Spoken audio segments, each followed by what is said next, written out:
Hello बच्चों, मेरी किताब चैनल पर आप सभी का बहुत बहुत स्वागत है।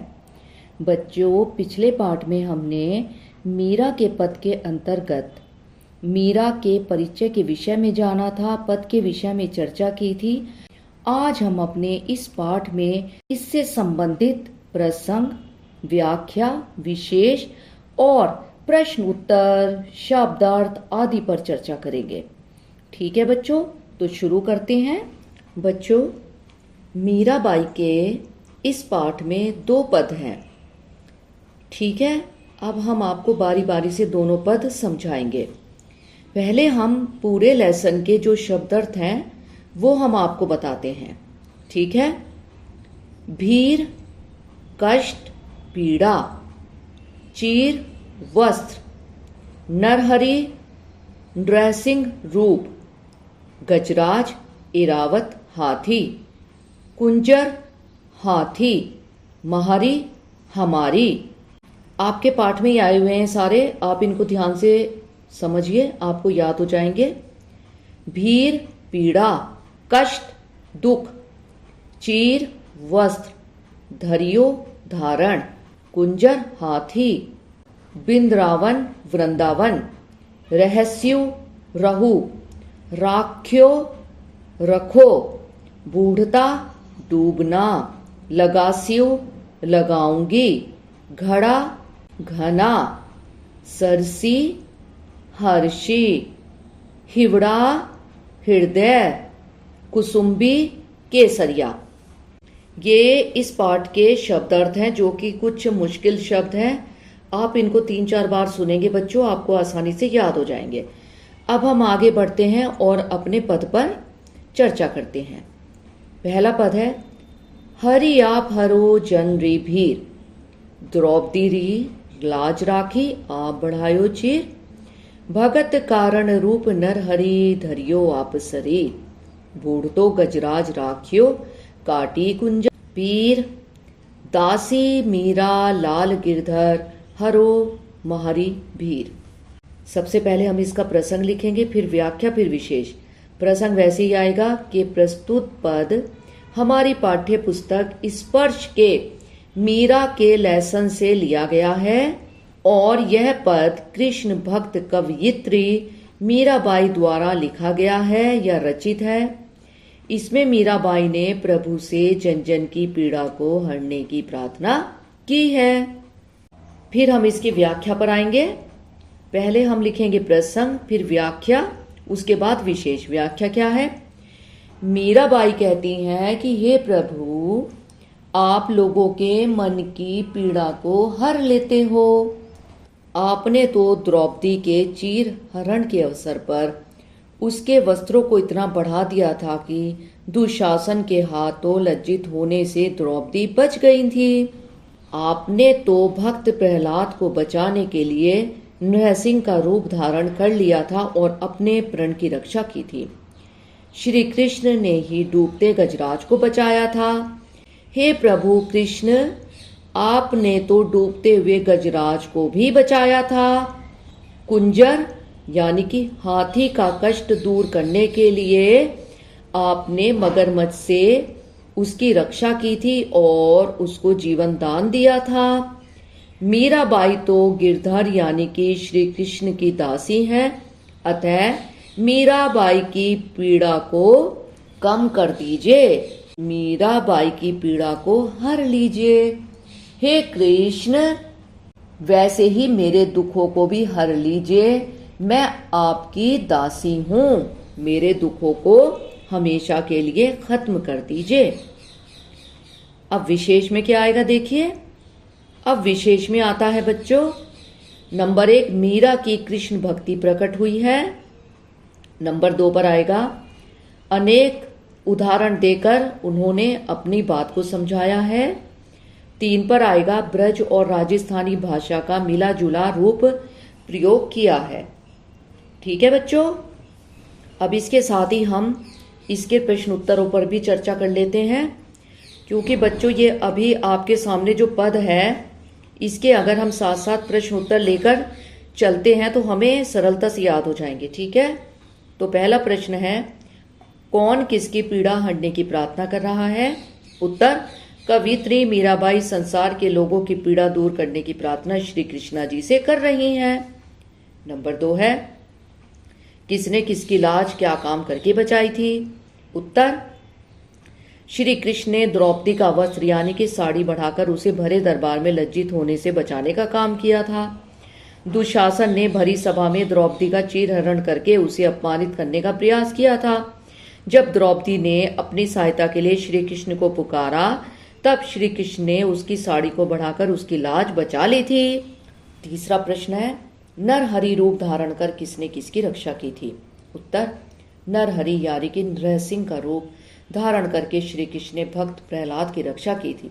प्रहलाद को हिरण्यकश्यप के कोप से बचाया था। इस रूप में श्री कृष्ण ने हिरण्यकश्यप का वध किया था। चौथा प्रश्न है, डूबते गजराज को किसने और कैसे बचाया था? उत्तर, गजराज को जल में मगरमच्छ ने पकड़ लिया था। वह डूबने ही वाला था। श्री कृष्ण ने मगरमच्छ को मारकर गजराज की पीड़ा को दूर किया था।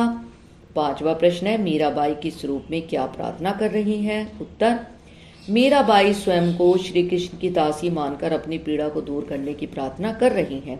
वह अनेक परोपकारी उदाहरण देकर श्री कृष्ण से अपनी पीड़ा मुक्ति की प्रार्थना करती हैं। बच्चों, ये हमारा पहला पद था। बच्चों, अब हम बढ़ते हैं अपने अगले पद की ओर। ठीक है, इसको ध्यान से समझिएगा। श्याम महाने चाकर राखो जी, गिरधारी लाला महाने चाकर राखो जी। चाकर रहस्यु बाग लगास्यु, नित उठ दर्शन पास्यु।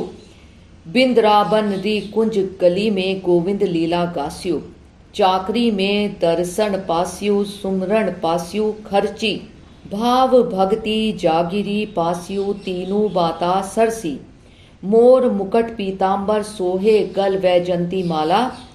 बिंद्राबन में धेनु चरावे, मोहन मुरली वाला। ऊंचा ऊंचा महल बढ़ाव, बिच बिच राखू बारी। सांवरिया रात दर्शन पास्यो, पहर कुसुम्बी साड़ी। आधी रात प्रभु दर्शन दीजियो, जमनाजी रे तीरा। मीरा रा प्रभु गिरधर नागर, हिवड़ो घड़ो अधीरा। एक बार फिर से इसके शब्द देखते हैं। महाने हमें, चाकर सेवक, दर्शन दर्शन, गास्यु गा सकूं, पास्यु पाना, सुमिरन याद करना। जागिरी जागीर साम्राज्य, पीतांबर पीले वस्त्र, धेनु गाये। तीरा किनारे, हिवड़ो हृदय, घणो ज्यादा। अधीरा अधीर व्याकुल बेचैन। सबसे पहले प्रसंग आएगा। प्रस्तुत पद हमारी पाठ्य पुस्तक स्पर्श के मीरा पाठ से लिया गया है। इसकी रचयिता मीराबाई है या यह मीराबाई द्वारा लिखा गया है। इस पद में मीरा कृष्ण की चाकरी करने की इच्छा प्रकट करती हैं। ठीक है, यानी कि वो उनकी सेवा करना चाहती हैं। फिर हम लिखेंगे व्याख्या। मीरा कृष्ण से प्रार्थना करती हैं कि हे कृष्ण, आप हमें अपना चाकर अर्थात सेवक बनाकर रख लीजिए। वह गिरधारी लाला से यही प्रार्थना दोहराती हैं। चाकर बनकर वह उनके लिए बाग बगीचा लगाएंगी, सजाएंगी और नित्य उठकर उनके दर्शन पा सकेंगी। वह वृंदावन की कुंज गलियों में कृष्ण की लीला का गान कर सकेंगी। चाकरी के कारण यानी कि जब मीराबाई उनकी सेवा करेंगी तो उसे दर्शन और स्मरण का अवसर प्राप्त हो सकेगा। इसी के कारण वह भक्ति भाव और जागीर पाने का अवसर भी पा जाएंगी। उसका प्रिय कृष्ण सिर पर मोर मुकुट पहनता है, पीले वस्त्र पहनता है और गले में वैजंती माला पहनता है। वह वृंदावन में गाय चराता है और मनमोहिनी मुरली बजाता है। वह ऊंचे ऊंचे महल बनाकर उसमें उन्हें रखेगी। वह अपने सावरे कृष्ण के दर्शन पाएगी और स्वयं कुसुम्बी रंग की साड़ी पहनेगी। मीरा अपने प्रिय कृष्ण से प्रार्थना करती हैं कि यमुना नदी के किनारे आधी रात को दर्शन देने की कृपा करो। मीरा का हृदय बहुत बेचैन हो रहा है। वह बार बार कृष्ण से कहती हैं, हे गिरधर नागर, आप मेरे प्रभु हैं, आप मेरे प्रभु हैं, आप मेरे हृदय में वास करते हैं। आप ही मेरी शुरुआत हैं और आप ही मेरा अंत है। विशेष नंबर 1 में आएगा मीरा की कृष्ण भक्ति की लालसा के विषय में बताया गया है। नंबर 2 पर आएगा राजस्थानी भाषा का प्रयोग किया गया है। मीरा के भक्ति रूप के विषय में बताया है। केवल आपने इतना ही लिखना है, बहुत ही सरल आपने लिखना है बच्चों। ठीक होना चाहिए, जो भी आप लिखते हैं एकदम परफेक्ट होना चाहिए। जो आप पद लिख रहे हैं, पद की व्याख्या कर रहे हैं, उससे संबंधित कुछ भी आप विशेष लिखते हैं वो एकदम करेक्ट होना चाहिए। बाकी जरूरी नहीं है कि आप इसके अंदर 3-4 लिखें, लगातार लिखते रहे, नहीं, आप 3-4 बातें भी लिखेंगे तो भी आपका ये कंप्लीट हो जाएगा। जैसे कि हमने आपको बताया कि मीरा की कृष्ण भक्ति की लालसा को बताया गया है और राजस्थानी भाषा का प्रयोग है, भाषा सरल है, ये भी आप लिख सकते हैं। इसके अंदर ये भी दे सकते हैं कि मीराबाई की कृष्ण भक्ति के विषय में बताया गया है। ठीक है, बस इतना ही काफी है। अब इसके प्रश्न उत्तर पर आते हैं। पहला प्रश्न है कवित्री किसकी क्या बनकर रहना चाहती है और क्यों? उत्तर, कवित्री मीराबाई श्री कृष्ण की चाकर अर्थात दासी बनकर रहना चाहती हैं ताकि वह प्रतिदिन उनके दर्शन कर सकें। प्रश्न 2 है चाकर बनकर मीरा क्या क्या काम करना चाहती हैं? उत्तर, श्री कृष्ण की चाकर यानी कि सेविका बनकर मीरा निम्नलिखित काम करना चाहती हैं। नंबर 1, कृष्ण के महल के सामने बाग लगाना चाहती हैं। नंबर 2, वह वृंदावन की कुंज गलियों में कृष्ण लीला का गान करना चाहती हैं। नंबर 3, कौसंबी साड़ी पहनकर आधी रात को यमुना जी पर जाकर श्री कृष्ण जी के दर्शन पाना चाहती हैं।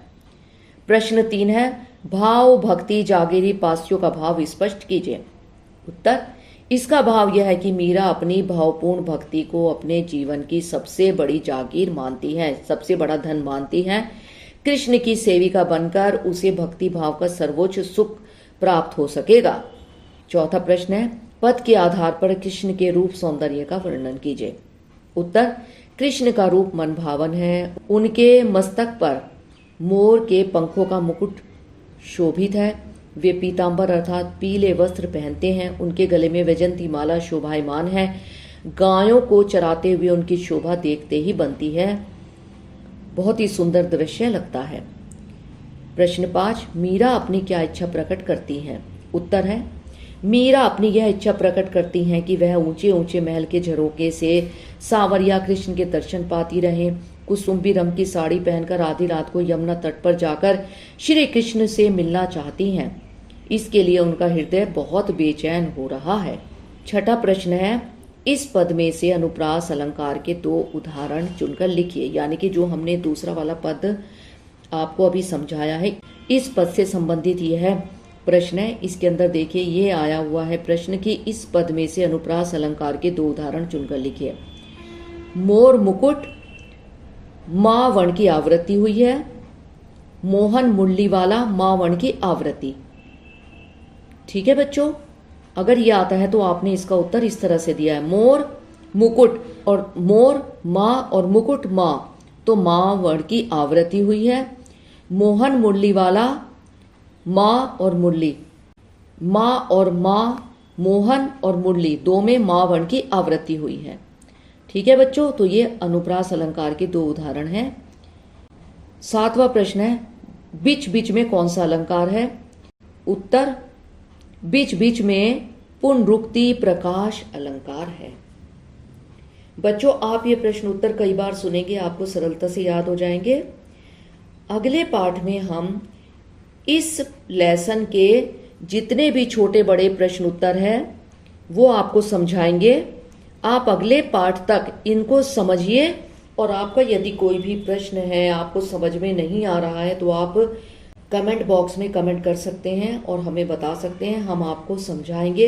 दोबारा से आपको हम लेसन समझाने का प्रयास करेंगे। ठीक है बच्चों, तब तक के लिए बच्चों अपना ध्यान रखना। अगले पाठ में मिलते हैं। बाय बच्चों, टेक केयर।